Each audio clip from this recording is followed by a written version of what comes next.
नमस्कार दोस्तों, मैं अंकुर उपाध्याय स्वागत करता हूं आप सभी का आपके अपने YouTube channel share market analysis में। यहां पे आप सभी के साथ बात करूंगा वेदांता के स्टॉक के बारे में। वेदांता की बात की जाए तो रिसेंट डेज में ये स्टॉक काफी हैवीली टूटा है और काफी सारे कमेंट्स हैं कि भाई आप ही ने कहा था ये स्टॉक तो लेने के लिए। आप सभी के साथ मैंने वेदांता पे जितनी भी वीडियो शूट करी है बहुत सारी करी है, वेदांता को लेकर कंटिन्यू अपडेट देता रहता हूँ। और जब भी बोला है आपसे एक ही चीज बोली, जब तक 266-65 के ऊपर है तब तक वेदांता में कोई इशू नहीं है, कोई दिक्कत नहीं है, बेचना है ही नहीं। और ये स्टॉक टूटा भी नहीं। देखिए कितनी खराब खराब खबरें आई, खराब नंबर्स आए, कंपनी को लेकर डेट की चिंताएं बढ़ी, कंपनी का आउटलुक नेगेटिव किया, सब कुछ हो गया, लेकिन स्टॉक का प्राइस 265 के लेवल के नीचे नहीं निकला। 268 तक आता वापस ऊपर आ जाता, 268 तक आता वापस ऊपर जाता।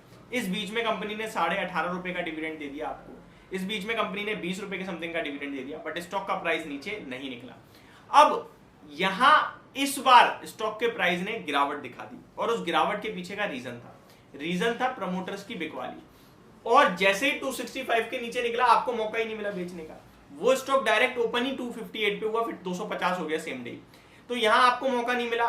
ये लेवल अपने आप में बहुत इंपॉर्टेंट था। ये एक्चुअल में हुआ क्या, देखिए कंपनी के इसकी एक पेरेंट कंपनी है। आप वेदांता कोई सिंगल कंपनी को एज अ सिंगल कंपनी देखो तो गलत है।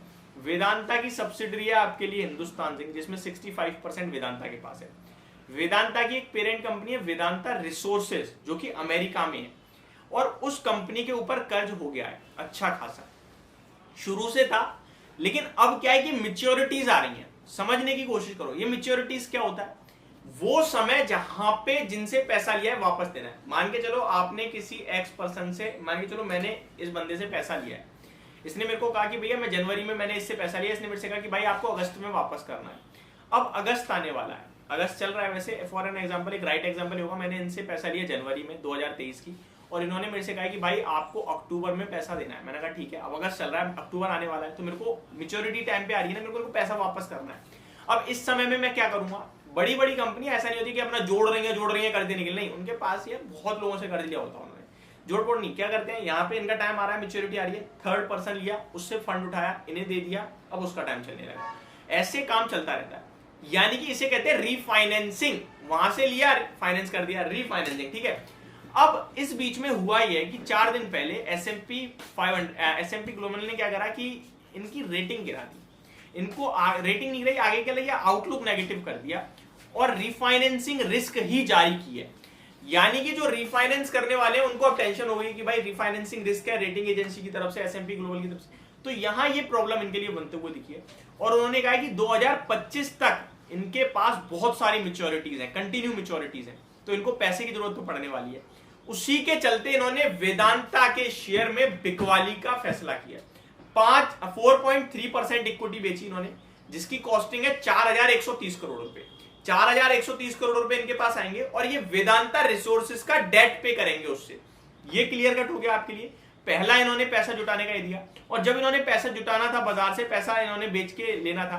ट्विन स्टार होल्डिंग नाम है वेदांता के प्रमोटर्स में, 44% समथिंग स्टेक ओन करते हैं, 4.3% बेच दिया, 16 करोड़ शेयर्स बेचे हैं, जिसके सामने 4130 करोड़ रुपए जुटाए हैं। अब ये 4130 करोड़ रुपए कहां पे जाएंगे, वेदांता रिसोर्सेज के डेट में। अब ये जो बिकवाली हुई है 5% के डिस्काउंट पे होनी थी, जो कि गैप डाउन ओपन करा दिया जिसने। 272 के सामने डायरेक्ट आपके लिए शेयर ओपन होता है 258 पे। उसके बाद फिर वही है, चार्ट्स पे ब्रेकडाउन हो गया, लोगों ने बिकवाली करी बड़ी सेलिंग के बाद। अगले दिन ही रेटिंग डाउनग्रेड हो गई, अगले दिन ही एसएमपी ग्लोबल ने इनका रिफाइनेंसिंग रिस्क जारी कर दिया। तो फिर वो चिंता हो गई, अब वो स्टॉक को ऊपर नहीं आने दे रही है।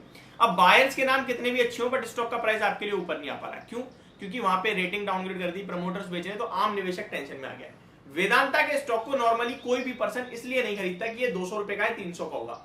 वेदांता के शेयर में जो खरीदारी होती है वो केवल और केवल इसकी डिविडेंड यील्ड को देखकर होती है। 26%, 30% की डिविडेंड यील्ड है, इसको देखकर होती है।